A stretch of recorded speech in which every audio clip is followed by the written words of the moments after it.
உலகெங்கிலும் உள்ள அன்பான மக்களுக்கு என்னுடைய வணக்கம். நம்ம போன வீடியோல பாண்டியர்கள் எதற்காக மீன சின்னமா பயன்படுத்திருக்காங்க அப்படிங்கிறத பத்தி பல தகவல்கள பார்த்தோம். அந்த வீடியோஸோட லிங்க்க நான் டிஸ்கிரிப்ஷன்ல குடுக்குறேன். அத பார்த்துட்டு வந்துருங்க. அதோட கன்டினியூஷன் தான் இந்த வீடியோ.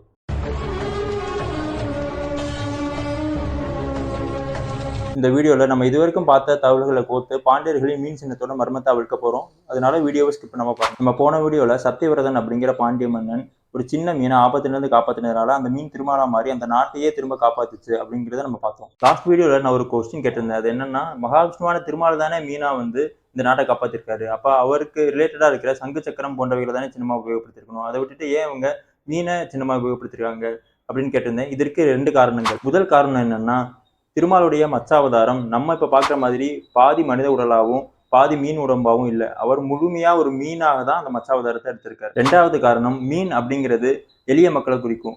மீன் அப்படிங்கிறது ஒரு எளிய உயிரினம். அது தண்ணீர் இருக்கும்போது முதலை போன்ற பெரிய விலங்குகள் கிட்ட இருந்து தன்னை தற்காத்துக்க முடியாத அளவுக்கான ஒரு உயிரினம். அதே மாதிரி தண்ணியை விட்டு அது கரைக்கு வந்துச்சுன்னா துடிதுடிச்சு இறந்து போற அளவுக்கான ஒரு எளிமையான உயிரினம். எளிய மக்களும் அப்படிதான். பண வலிமையாலும் உடல் வலிமையாலும் தங்களை தற்காத்துக் கொள்ள முடியாம அரசனை நம்பியே இருக்கக்கூடிய ஒரு மக்கள். எப்படி அந்த சாதாரணமான குட்டி மீனை அந்த சத்தியவர்தன்கிற மன்னன் காப்பாத்தின உடனே அதுக்கு பிரதிபலனா அந்த மீன் அந்த நாட்டையே காப்பாத்துச்சோ, அந்த மாதிரி எளிய மக்களை மன்னன் காப்பாத்தினா அந்த நாட்டையே தர்மம் காப்பாத்தும் அப்படிங்கிறத பாண்டிய மன்னர்கள் ரொம்ப உறுதியா நம்பினாங்க. சரி, அப்போ எளிய மக்களை காப்பாத்தாம விட்டா அந்த நாடு அழிஞ்சிருமா அப்படின்னு கேட்டா அதுக்கு ஆமா அப்படிங்கிறதான் பதில்.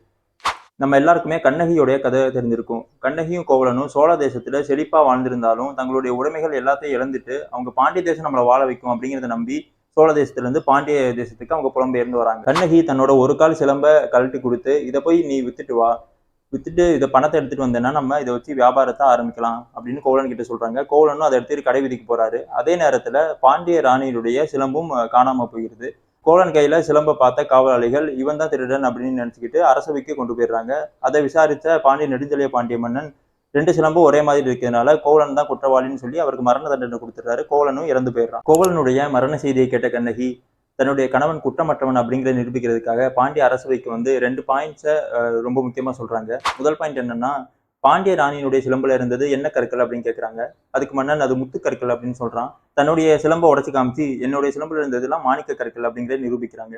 2வது பாயிண்ட் தான் ரொம்ப முக்கியமானது.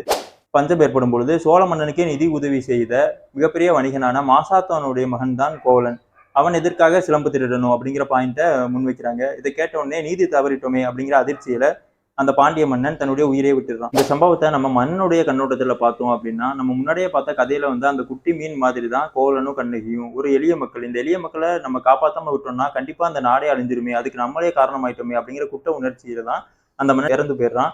அவன் நினைச்ச மாதிரியே கண்ணகியினுடைய சாபத்தினால அந்த மதுரையும் எரிஞ்சு போயிருது. இப்படி எளிய மக்களை காப்பாத்துறது தான் ராஜநீதி அப்படின்னு சொல்லப்படுது. ராஜநீதி அப்படிங்கறத அப்படியே தமிழ் படுத்தணும்னா, ராஜா அப்படிங்கிறது அரசு, நீதி அப்படிங்கிறது இயல்.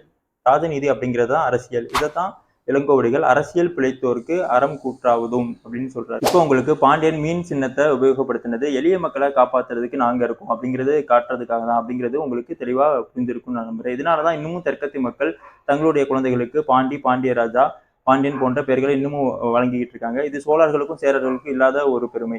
சரி, நான் உங்ககிட்ட ஒரு கேள்வி கேட்கிறேன். பாண்டியர்கள் எதற்காக இமயமலைக்கு போய் தன்னுடைய மீன் சின்னத்தை நட்டு வச்சாங்க அப்படிங்கிறதுக்கு பதில் தெரிஞ்சா நீங்க அதை கமெண்ட்ஸ்ல கமெண்ட் பண்ணுங்க. இந்த வீடியோ உங்களுக்கு பிடிச்சிருந்ததுன்னா இந்த வீடியோவை லைக் பண்ணுங்க, உங்க ஃப்ரெண்ட்ஸ்க்கு ரிலேட்டிவ்ஸ்க்கு ஷேர் பண்ணுங்க. அதே மாதிரி உங்களுடைய ஃபீட்பேக்ஸை கமெண்ட்ஸ்ல சொல்லுங்க. நன்றி, வணக்கம்.